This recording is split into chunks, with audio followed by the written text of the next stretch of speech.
खबर आपको देंगे। कराची वाटर कॉर्पोरेशन ने सानेहा गुल प्लाजा से मुतालिक रिपोर्ट तैयार करके कमिश्नर कराची को भेज दी है, जिसमें गुल प्लाजा की आग बुझाने के लिए 1.25 घंटे की ताखिर से वाटर बाउजर मंगवाने का इंकशाफ हुआ है। मजीद इस रिपोर्ट में क्या बताया गया है जानेंगे। डॉन न्यूज के नुमाइंदे आसिम खान हमारे साथ मौजूद है। जी आसिम। जी गुल प्लाजा जो है तमाम इदारों की जानिब से तहकीकात जारी हैं। कराची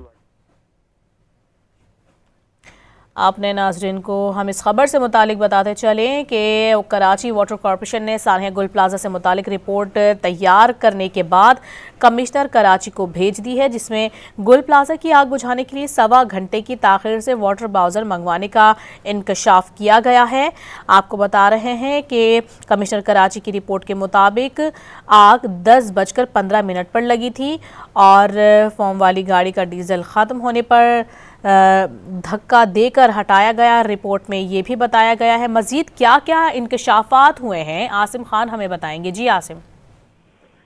जी हाँ, गुल प्लाजा की आग बुझाने के लिए 1.25 घंटे की ताकीद से वाटर बाउजर मंगवाने का इंकशाफ हुआ है। रात 11:31 पर चीफ फायर ऑफिसर ने जो व्हाट्सएप ग्रुप बना हुआ है उस पर जो है पैगाम डाला था, ताहम वाटर टैंकर जो है देर से पहुंचे। चीफ फायर ऑफिसर ने पैगाम में बताया कि गुल प्लाजा की आग पर बेकाबू है, फौरी वाटर टैंकर भेजे जाएं।